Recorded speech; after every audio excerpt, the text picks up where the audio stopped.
What is up, everybody? It's Dr. Vibe here, host and producer of the award-winning Dr. Vibe show. And I'm the home of Epic Conversations, and I'm the host of Epic Conversations, 2020 Best Podcast News Award winner, 2018 Innovation Award winner given out by the Canadian Ethnic Media Association. I also host the only online show in the world for dads and fathers that's sponsored by Dove Men Care. It's also co-sponsored by Dad Central, Canada's national fatherhood organization. And through that collaboration with those organizations, I've been able to reach out directly or indirectly to over 75,000 fathers around the world this year.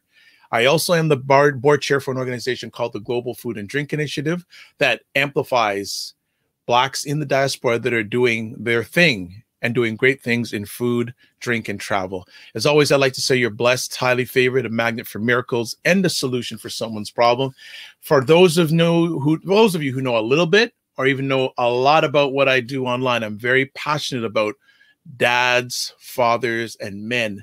And a little context to our conversation today. A few weeks ago, I was listening to On Point, a great online show out of WBUR out of Boston, hosted by Magna Chakrabarti. I love that lady's name. I love, like, when she says it, I absolutely love. And one of my bucket list things is either to call in and say hello, Magna, or be on that program. But there was a great conversation about men and the state of men in today's society. And both the gentlemen I reached out to, and one of them is going to be with us in just a moment. And we're just going to give a little background about him. And he's incredible gentleman and lots of wisdom and evaluated experience when it comes to manhood and all things men. Dr. Ronald F. Levant is a Professor Emeritus of Psychology at the University of Akron, past president of the American Psychological Association and APA Division 51, and a two-term editor at the APA's Division 51 quarterly journal, Psychology of Men and Masculinities. He has developed and evaluated a number of measures designed to assess a variety of gender constructs. His signature contribution has been in establishing an empirical foundation for the, quote, normative male alexithymia. I know I butchered that. He's going to correct it for me, quote, hypothesis. In addition, he helped the ART, and he can help me with this because I'm not used to getting these multi-syllable words. A brief psychoeducational intervention designed to remediate normative male alexithymia. I'm going to try. I know I didn't get it right. I got to try because you don't want me to slip and down like that, in order to prepare men to engage more fully in psychotherapy. His most recent book is called The Tough Standard, his 19th book, and he's going to be joining us today to talk about men and violence. So welcome, Dr. Levant. How are you? Well, thank you. Thank you. I'm well, and I hope you are as well. Well, I am, even though I can't pronounce some of those words, but I tried. Well, thank you for trying.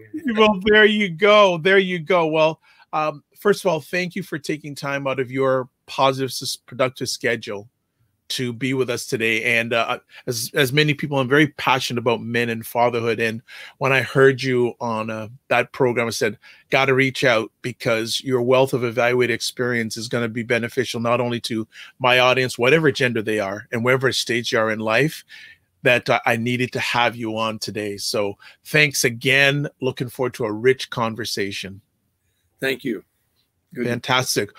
What I always like to do with new friends is I gave a little bit of a bio, but if you can spend a little bit of your journey in this, I don't like to say work, passion, and I don't think it's a work for you anymore. It's a passion. If you could just share with our audience some of your journey, where you grew up, etc., and how did you get into this part of your manhood?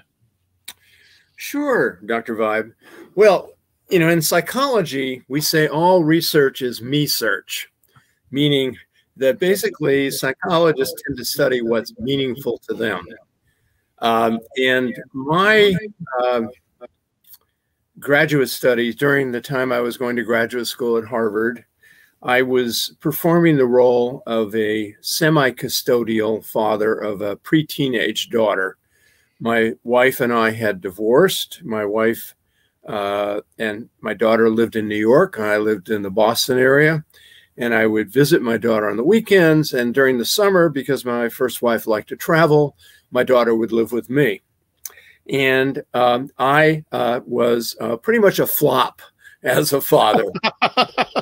Honest, most of them are. Yeah. Well, and, you know, and like most men, I, you know, really I refused to admit that. And I've just sucked it up and kept on trying.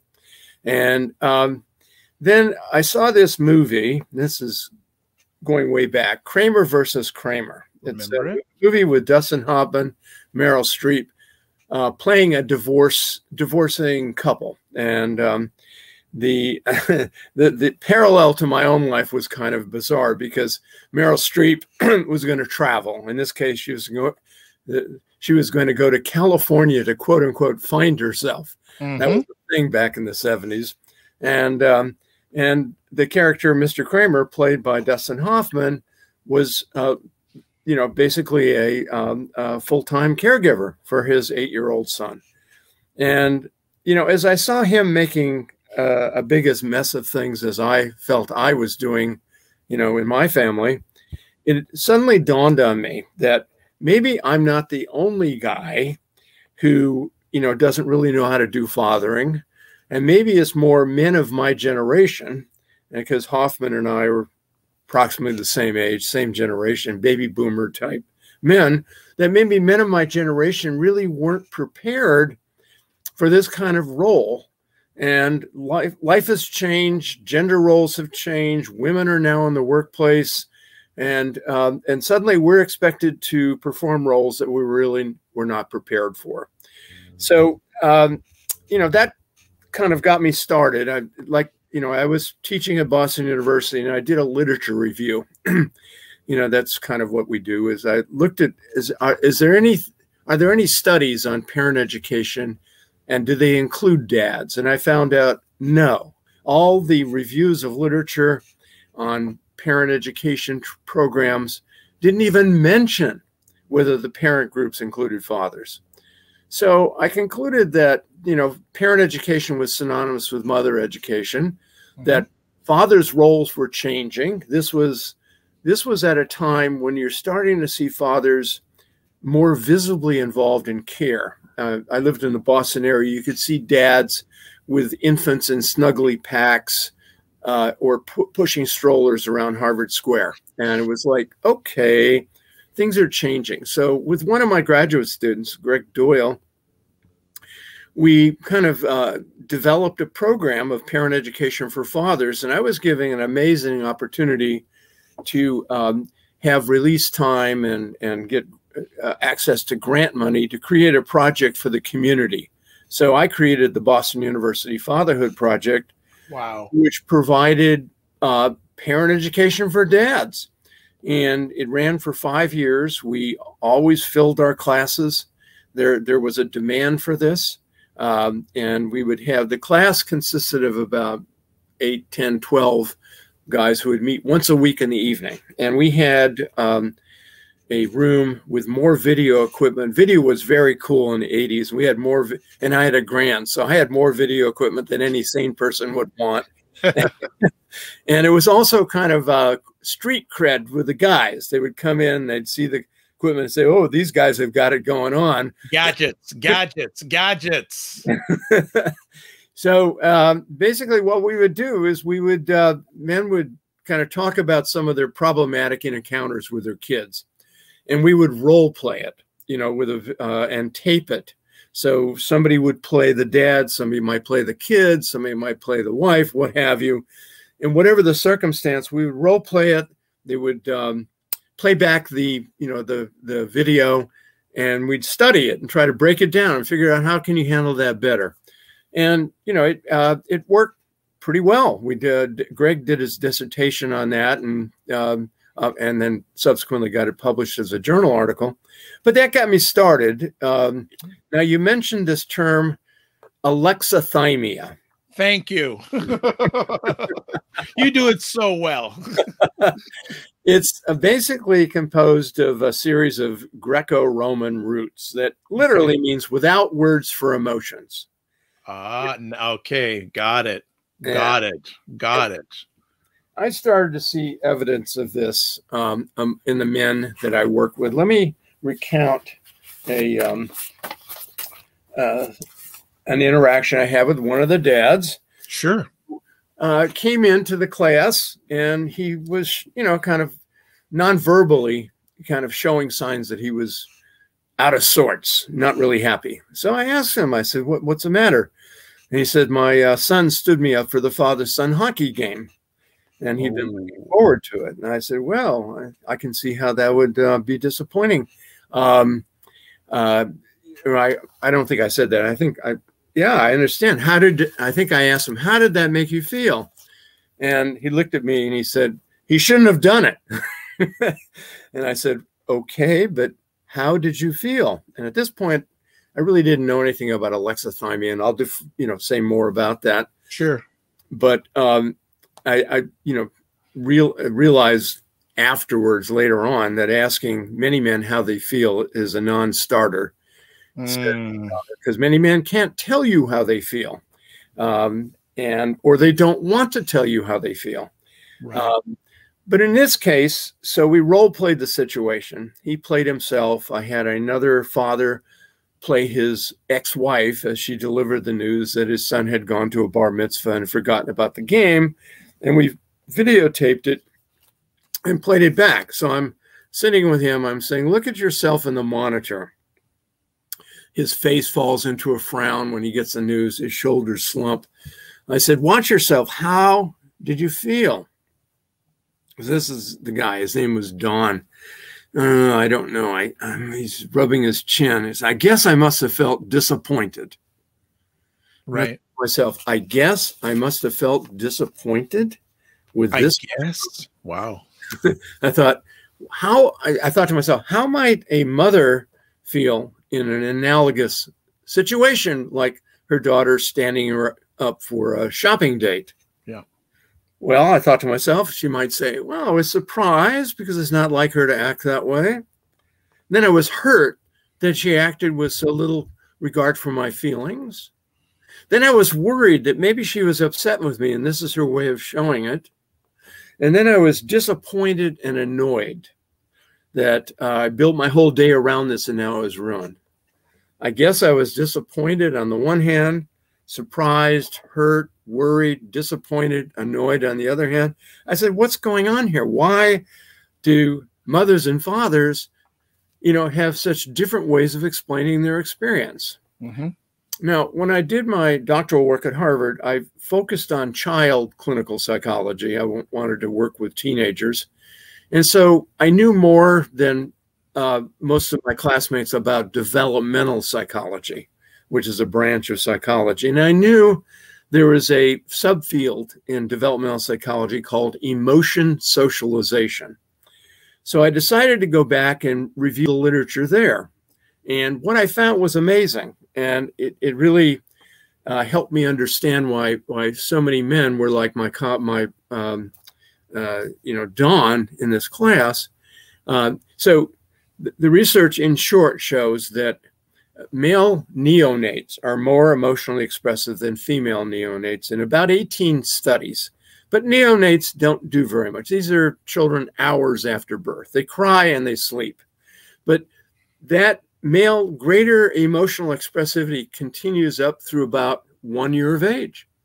There was a study at 6 months and one at 1. And these studies back then were done in the 70s, actually videotaping the parents and the children in their home and then coding the videotapes. They're fairly elaborate studies and required a lot of funding. We don't have funding for that now.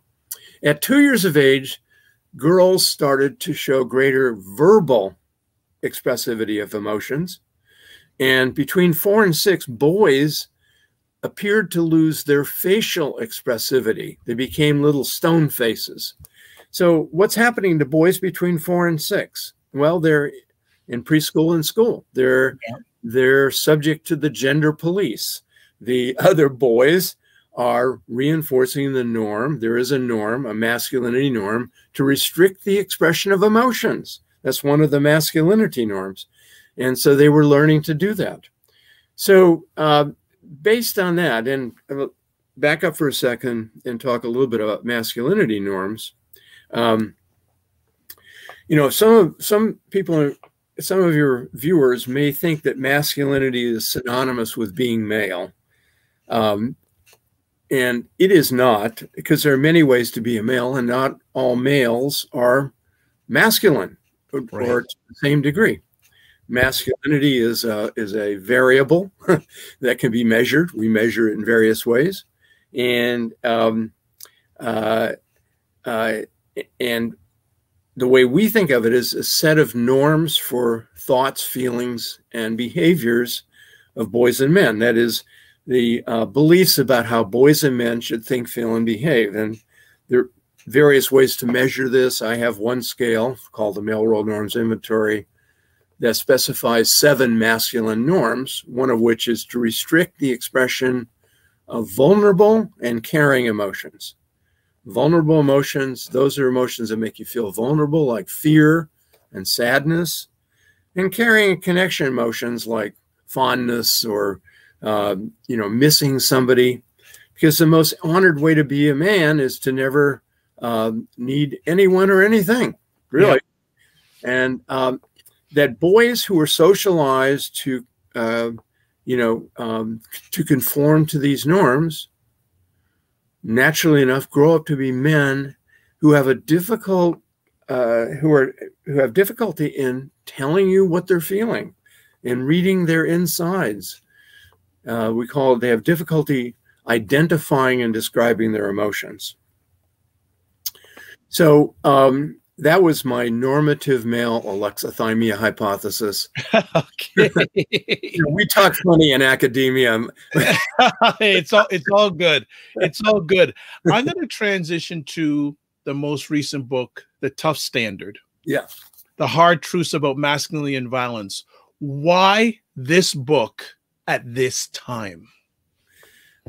Thank you for that question. Well, again, I can't speak for the Canadian experience, but I'm assuming is somewhat similar to the US. But the United States is awash in violence. There is essentially a mass shooting that occurs on average every single day. And every single day in the United States, 30 people die of a gunshot wound. Wow. I mean, it's just everywhere. And, you can't go a day without hearing about some of this. So I've been concerned about violence. I mean, I've been studying masculinity for 45 years, and I've been concerned about violence for quite some time. I was a little bit frustrated that, whenever there's a mass shooting, the gender of the shooter is never mentioned, and over 90% of the time it's a male, a boy, or a man. Shooters are overwhelmingly males, and the question, the role of masculinity and all those norms I was describing, is never brought up. So that was really my motivation for doing this book, was really take a deep dive. This field called the Psychology of Men and Masculinities, I had a hand in creating. I was one of the lead figures in establishing a division in the American Psychological Association on the psychology of men and masculinities, and it was formally approved by the APA in 1995. We'd been working on it since about '88, and we got it approved. And we have a journal called the Psychology of Men and Masculinities, and we've published a lot of research. And so I took a deep dive into all that literature, plus literature published in other journals, and tried to identify, what it is about masculinity that leads some men and some boys and men to commit violent acts. As I said, the vast majority of violence is committed by boys and men, yet the vast majority of boys and men are not violent. So it has to be something specific about masculinity that varies among men, among boys and men. And essentially what I found is that men who feel that they do not live up to their internalized ideal of being masculine are the men who are linked with physical violence, and I also connected it to gun violence. Right. I'll explain that. But and so in psychology, you really can't study violence directly. You know, you cannot create an experiment that leads to violence. That would be unethical. So you have to study it indirectly, and you study it through self-reports of prior or current violence. You study it through scales that, you know, psychologists develop scales to measure thoughts, feelings, and behaviors. So scales that measure aggression or hostility, or you study it through proxy variables like punching a punching bag. Okay. So it's indirect. Again, we can't directly get at, you know, why do men commit gun violence, because that just couldn't happen. And essentially the literature suggests that whether you measure this feeling among men that they don't measure up, we have a technical term for it called discrepancy strain. That's a discrepancy between your ideal self and your real self when you feel you don't measure up. And we can measure it with scales. We have a couple of scales to measure that. And we can also experimentally induce it. And let me explain what I mean by that. So this is a typical psychological experiment. You get 100 men. You randomly assign them to either the experimental group or the control group. That means, you know, every man has an equal likelihood of being assigned to one or the other. You give each group different instructions.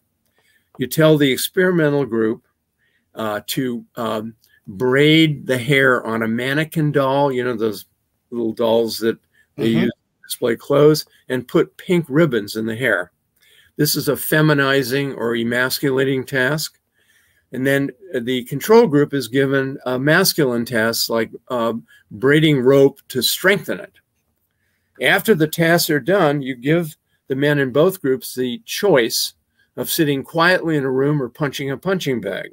The results are the men who have been emasculated overwhelmingly opt to punch the punching bag to reassert and demonstrate their masculine prowess. Once you've threatened their masculinity, they have to come back and show that they're still masculine. Exactly. So we experimentally induce this sense of discrepancy by making them feel they've been feminized, but then so there are a lot of studies that show this linkage between the kind of the indicators of violence and feeling like you're not measuring up, okay? But there are two parts of this that are particularly compelling. One is that this I found evidence for this phenomenon not only in psychology but in other related social science disciplines, sociology, criminology, and anthropology. Now, in academia, we tend to live in little silos, and we only talk to ourselves and don't talk to our neighbors. That's kind of the way it is. I've been a professor all my career, so you know I'm used to it. But most people think it's pretty odd. But I love your humor. I like your humor. It's good. We all need to. That's a lesson, men. Learn to laugh at yourselves.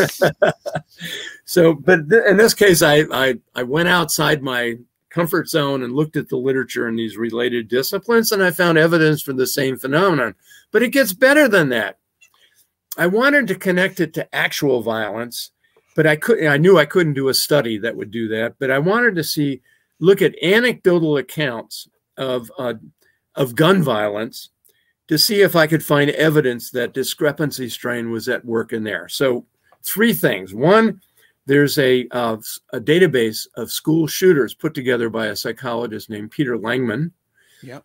And it's a searchable database. So I searched it for masculinity, masculinities, manhood, all of these kind of things. And I got 18 cases in which those terms came up. And then I read the case histories, which consist of school records, health records, court records, and the shooter's own writings like manifestos and diaries and video, YouTube videos and things like that.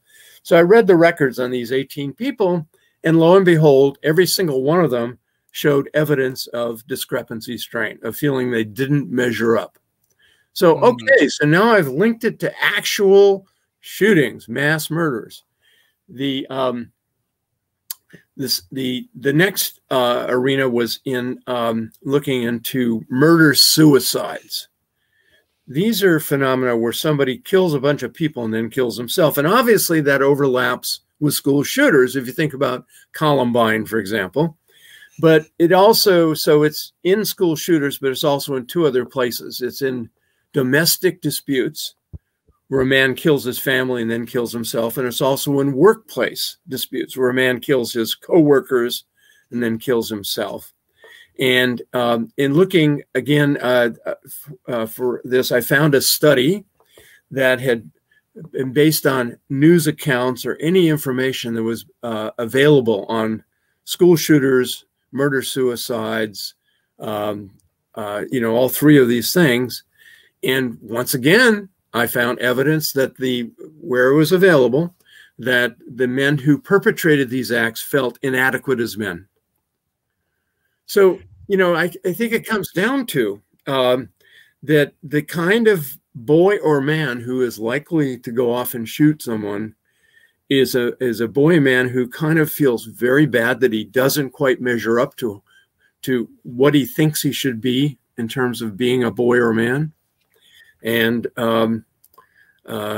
you can easily connect it to the Columbine shooters. They were basically, they weren't very masculine. They were bullied at school, that kind of thing. So this is kind of the theory that I've come up with to explain gun violence. Right. Excellent. Thank you. And for those who are watching live or watching the replay, there is the website I have up on our screen right now of the book, and also the link to the Tough Standard is toughstandard.com. I want to ask Dr. Levant, how much of an impact on the violence in a man's life is influenced by the way he is raised and media? Well, I think we have to go back to boyhood. And I think we also have to include toys. Have you been in a toy store recently? Yes.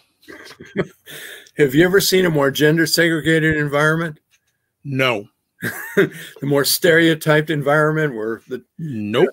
No, I mean, I think, the long story short of this whole thing is that we impose these gender stereotypes on children. We require that they conform to masculine or feminine norms depending on their biological sex. And these norms, are not really valid. They really don't fit people's behavior, and they change across cultures, across history. I'll give you some examples of that later if you're interested. Please. But what we're doing is we're forcing children to fit their personalities into a set of norms that may or may not match their actual personalities.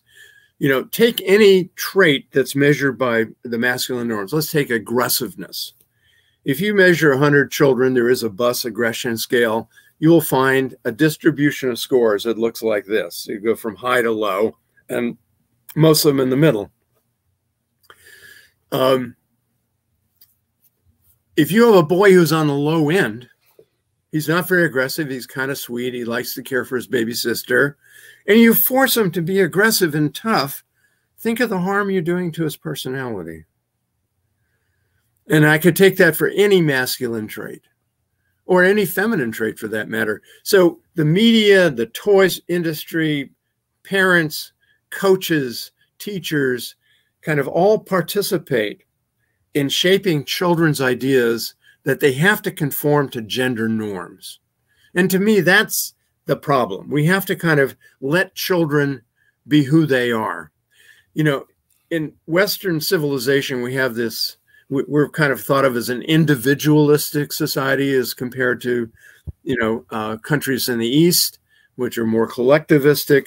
And we've long had in our culture these memes about being yourself. To thine own self be true. Be the self that one truly is. or as Oscar Wilde put it, I love this one, be yourself, everybody else is taken. Taken, yes. Absolutely. So, you know, we have to get back to that and let children be who they are. You know, it used to be the case back in the 50s that parents were freaked out if their boy showed any signs of effeminacy. I have a videotape that I sometimes play when I teach group counseling. It has 14 boys in it as patients at a child guidance clinic. 11, this was made in the 50s, I think, 11 were referred for effeminate behavior. It used to be the case that that was a reason to refer a boy to child guidance if he exhibited effeminate behavior. Now, nowadays, of course, all 14 would be diagnosed with ADHD. Just to show you the shifting diagnosis patterns. Yes. But, you know, people are kind of spooked out about children violating gender norms, and they shouldn't be. There's nothing sacrosanct. I told you, gender norms change. One of the gender norms today is restrict the expression of affection between men. You know, I mean, football players can swat each other on the butt, but that's about it, okay? You don't see them, you know, embracing. But in the 19th century, the latter half of the 19th century, the norm was that men should be physically and verbally affectionate with each other. They slept in each other's beds. Abraham Lincoln did it with his close friend. They would kiss on the cheek. They would hug. So these norms are not carved in stone. They're not based in our genes. They are cultural determinations that change with the change in culture or the historical era. So there's nothing sacred about them. And I'm advocating that we do away with them. Let children be who they are. Interesting. And you were saying, hopefully some people would be responding. Do have a question here from Twitch saying, will children not always have influences though? Is there really any way not to influence a child's personality as they grow up? You know, I think it depends. And that's the best answer you can give to any psychological question. because there's so many different circumstances that change, you know. Let me give you an example of some parents. In addition to an academic, I'm also a clinical psychologist, and I do psychotherapy and kind of focused on family psychotherapy. So I would see parents around problems with their children. Sometimes I would see their kids as well. And I had a couple that I was seeing who had a young boy about 6. I think, you know, maybe a little bit, 6 or 7, around there.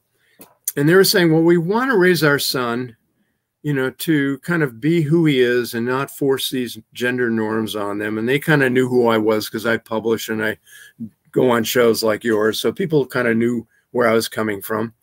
And they said, well, we want to let him be expressive. We don't mind if he cries, but we're worried about how people outside our home are going to react to him. And I said, well, you're right to be concerned about that. But what you can do is you can kind of inoculate your son against that. You can tell him in age-appropriate language, you know, in our house, we think it's okay for boys to cry because, after all, crying relieves sadness. But not everybody agrees. So you have to be aware of who you're around. And if you're around people who think boys should not cry, then you shouldn't cry, because if you do, they might get mad at you. Understood. So you help the boy sort of learn the display rules, but allow him to be sad if he's sad. There was a meme going around during the early part of the pandemic. It was a picture of an 8-year-old boy slumped in a stairwell. He was like this, you know, obviously crying.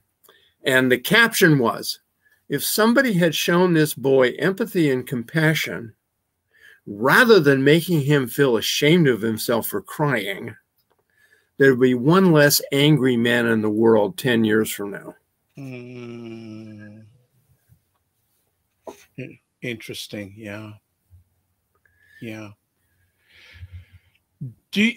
With this aspect of masculinity violence, what I want to also get your take on, how much has the media impacted masculinity and violence?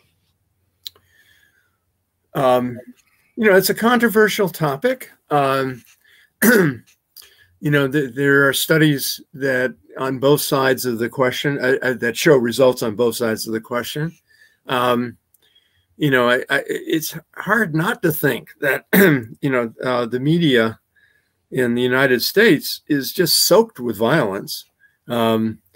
It's hard not to think that it's hard to think that it doesn't have an influence. But I can tell you about a study one of my students did that looked at violent video games, which is kind of like violent movies. Yeah. And she was interested in whether, well, the literature is out, sort of the jury is out about whether watching or playing violent video games increases aggression. But she wanted to see if endorsement of masculine norms affected that relationship. This is kind of the depends question. So what she did is she gave them, all the boys, questionnaires that asked them to tally up their video game exposure, what kind of games they play.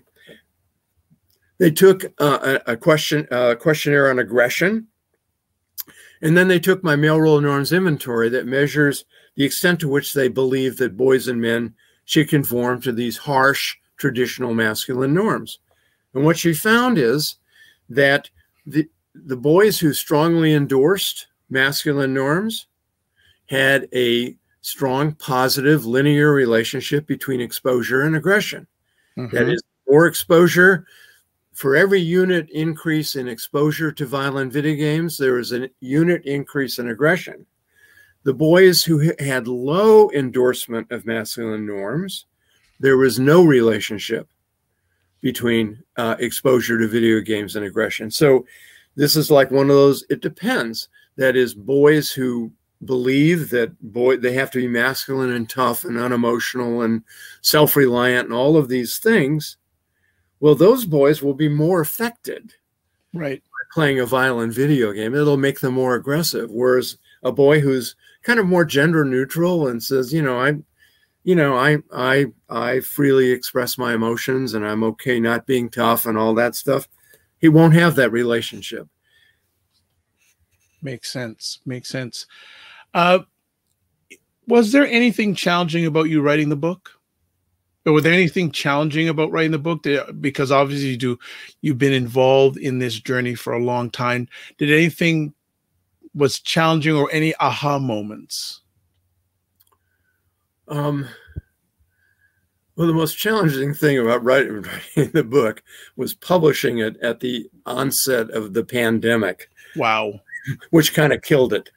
Oh. Yeah, but the writing of the book, like you mentioned, this is my 19th book, and and I worked with a very capable graduate student, Shana Pryor, it took over a year. I mean, these are not things you sit down in a night and do. You have to kind of find, research articles. You have to read them. You have to make notes on them. You have to kind of develop a spreadsheet for, everything you've found, so you can kind of keep everything, in order. And then you have to have an outline for how you're going to use all that information and present it. So there's writing a book, for anybody who's written a book, it's a straightforward process. It's long, it's tedious, it's painstaking, but there is a way you do it. It's an organized step-by-step way. So so I didn't find the writing of it challenging. I found the marketing of it in the middle of a pandemic very difficult. Well, can you share a little bit? Can you share a little bit about that?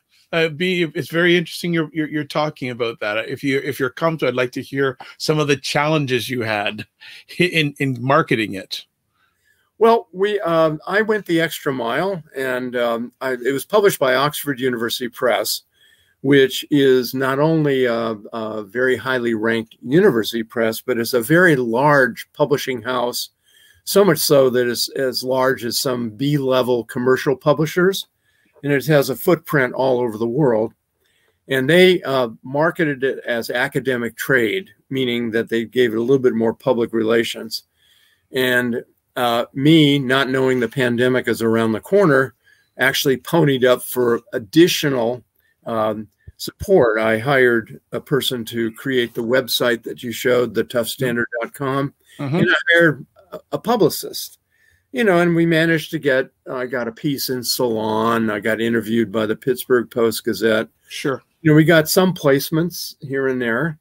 But once again, you know, the pandemic just kind of squashed people's interest in a lot of things. Absolutely. And so the shock of the day was when I got my first royalty statement and found we'd only sold like 305 copies. Wow. Well, let's get off that topic and let's before we went live, I asked you what, from your lens, what impact has the pandemic had on masculinity and violence? And you were bringing up some very interesting a survey or research of what I'd love you to share with us in the audience that I found. I had a concern, now I have a deeper concern. Okay. Well, let me just kind of back up and take the big picture view. The American Psychological Association has published survey data that indicate that we not only have a coronavirus pandemic, but we have a mental health pandemic as well in the United States. And I can't imagine it's any different in Canada. No. You know, I mean, we're two sister nations that have very similar cultures. And, you know, the stress and strain of this whole thing, you know, has been horrendous. You know, so among the findings reported by the APA survey is a dramatic increase in depression, anxiety, substance use, particularly alcohol, weight gain, you know, and also intimate partner violence. That, you know, so let's take a family with school-aged children.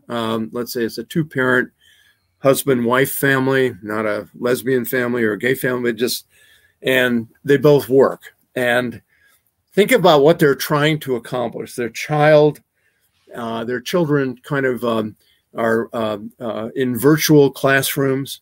They've never done that before. The younger child is having a great deal of difficulty with it. The mother has to basically either multitask and manage work if she's, you know, entitled enough to kind of work from home, or if she can't, somebody's got to come in and pick up the slack. If she kind of has to, you know, appear at her workplace to perform her job, then the husband has to pick it up, or somebody else in the family who's got a grandparent around. So, you know, the demands on that typical family of four that I was kind of outlining there during the pandemic have been extraordinary and creating extraordinary stress. And when you put people under stress, all kinds of bad stuff happens. And so, I mean, you know, hopefully, you know, we will get out of this at some time, though it's still not clear when. Even though we have these vaccines and now booster shots, and now also being able to vaccinate small children from, I guess, 5 to 11. But when are we going to get out of this? But the stress that this has put people under, and I'm just kind of taking an example of a family of four trying to juggle work and parenting and schooling, you know, it's just horrendous. And it's no surprise to me as a psychologist that it has resulted in people breaking down.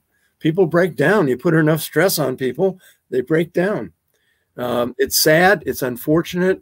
You know, I think we need to, and also we, in the United States, we do not have the best mental health care system, you know, that we could. You know, we could do a lot more in terms of making mental health services available. I know that telemental has been a big thing, you know, in the United States, where basically psychotherapy is provided via Zoom. some other, kind of utility like that. I think they use something that's a little bit more secure than Zoom. But so, it really has been very hard. And the intimate partner violence, both men and women are perpetrators of it, though men tend to be perpetrators of more severe violence and leading to hospitalizations and to death much more frequently than do women. But, both parents stressed out, you can easily see how the situation would break down and people would drink more, or they'd, eat more, or they'd, all of these kind of things. And so it has been terrible. What do you feel the impacts have been of the pandemic on men and masculinity specifically, from what you've seen?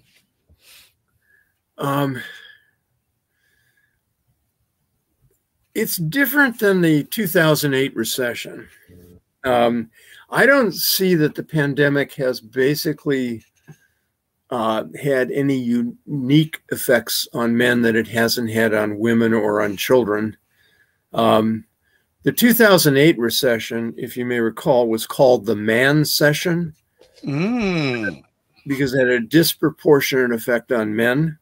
And, basically more men were laid off or unemployed during the 2008 recession. It was the loss of manufacturing jobs and the kind of blue collar jobs that men gravitate towards.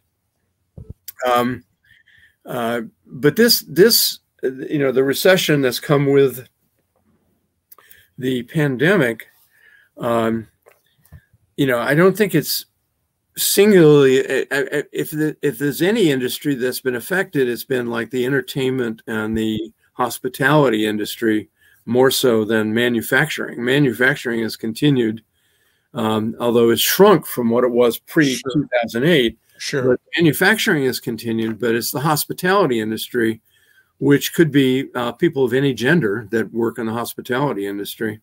But it's typically lower income people that work in the hospitality. So but as far as masculinity, I don't see that the pandemic has had any specific effects that it hasn't had on pretty much everybody. It's been a terrible thing.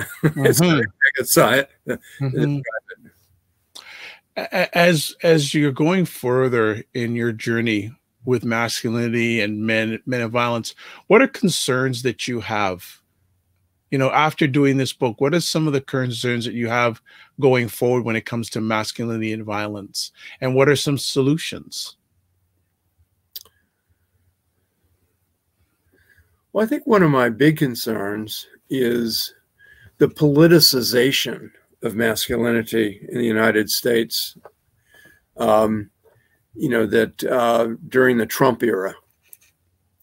And basically Trump modeled a very degenerate form of masculinity. He talked about raping women, grabbing them by their genitals. He, he told his supporters to beat up protesters at his rallies. He basically modeled this very harsh, some people use the term toxic masculinity. I don't like that word, but kind of a very harsh, stern kind of masculinity.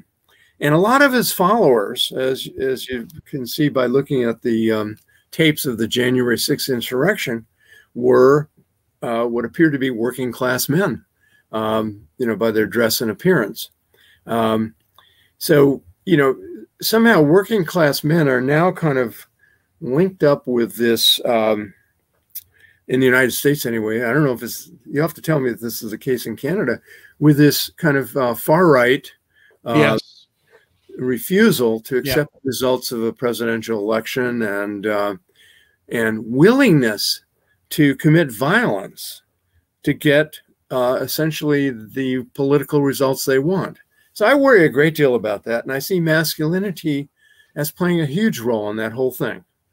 You know, I mentioned I don't like the term toxic masculinity for several reasons. Psychologists don't like to describe human behavior, any human behavior, as toxic. We like to be a little bit more neutral about it, but also it implies there's a good masculinity. And my thesis in that book is that masculinity is masculinity. We all know what it is, and it is problematic. You know, it's problematic for three reasons. One is most boys are made to feel they have no choice but to be masculine. Masculinity is obligatory. We present that to preschool and school age, elementary school age boys. Secondly, masculinity is problematic because it's oppressive. It's defined against femininity, and therefore it essentially denigrates womanhood. Masculinity is thought to be, is proposed to be dominant. Men are supposed to be dominant over women. But the masculinity that we write about, we call it traditional masculinity, is the masculinity of dominant groups in our society, particularly white, cisgendered, heterosexual, able-bodied Christian men. So any other type of man, men of color, gay and bisexual men, Muslim and Jewish men, men who might have disabilities, you know, are marginalized or subjugated in this masculinity. So it's oppressive. It oppresses women and minoritized men. But finally, the reason why masculinity is so problematic is that 45 years of research shows that it is linked with a large array of harmful outcomes, not just violence and aggression, but all other sorts of things. We haven't talked about health, but masculinity is linked with men's poorer health behaviors. And I recently got an article accepted studying this in the pandemic. Men, as you may know, are getting more severe illnesses, that is more ICU admissions, and dying more frequently than women in the United States. Probably the same is true in Canada. Absolutely. On average, we don't live as long as women even before the pandemic, and it's probably even more of a gap during and post-pandemic. Exactly right. Exactly right. And the chief reason for that, although in the pandemic there are some biological factors having to do with the angiotensin system and things I don't understand and won't talk about, but it's the behavior. It is the behavior that that basically men overall, not just in the pandemic, engage in more health risk behavior and less health promotion behavior. Men drink more, they smoke more, they don't wear seatbelts, they drive fast, they're aggressive and get into fights. All of these kind of things are health risks. They don't go to the doctor, they don't take medications prescribed. So in the pandemic, we found that masculinity, measured in two different ways, was associated with men's failure to adhere to the Centers for Disease Control recommended practices for mitigating exposure, you know, like wearing a mask and all these kind of things. So, yeah, so even in the pandemic, masculinity is accounting for men's greater severe illness and greater death. Wow. Mm-hmm. Well, unfortunately, our time is up. And it's been a quick time, but a very enlightening and educational and entertainment. One of the, I love the doctor because he knows how to laugh, which is good. It's a good time. Before we let you go, do you have any final words you'd like to share with our audience when it comes to masculinity and violence? Well, I would like to share some words with parents, teachers, coaches, who interact with boys. I would ask you to be more mindful about how you interact with boys, to be mindful about imposing these outmoded stereotypes on boys, to try to take time to figure out who the boy is. You know, talk to him. What is he interested in? What does he like to do? And get to know that boy, and then treat him for who he is, not for who you think he should be. So I would like that message to go out to people who potentially influence boys to to let the boy be who he is. Dr. Betts, the incredible words there, because, you know, I help men and fathers. And that's one of the things when I first sit down with a man, tell me about yourself. Mm-hmm. And a lot of times you can tell by their body reaction. Rarely, if at all, they've been really asked that question, and the person asking that question really wants to know about them. Right. Who are you? What makes you? What makes you tick? I want to know. Yeah, so and what you said about boys is the same thing with men. Yeah, they may not, you know, depending on the age of the boy, they may not give you as detailed an account as a man, but they kind of know what they like and what they don't like. And they, you know, they know who their friends are and why they're friends. They can tell you all that kind of stuff. And then you can find out, boy, this boy is unique, and get to know the unique boy rather than feel he has to fit into this mold of the masculine boy. Right, right. Well, incredible last little while we spent with Dr. Levant, and when we first had our conversation offline, I said, I don't want you to be a one and done.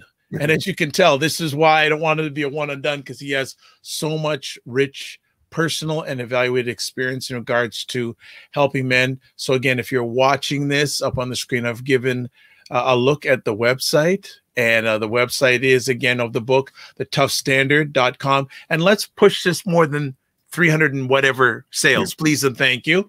Yeah. that's please one buy my book. Yes, buy his book. And what else I'm going to do is, if you want to find out about him, a little bit more about him, I can also, we're just going to put up on the screen his website. So if you want to find out more about him and all the fantastic things he has done, is doing, and will be doing, we're going to put up his website. There we go.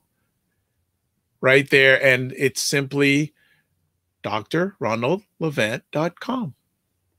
Now, I should tell you, I put this website up for academics, but anybody is free to peruse it. But it's really wasn't designed for the public, unlike the Tough Standard was. But this shows kind of my books, my research, and what have you. And I do it so other academics can connect with me.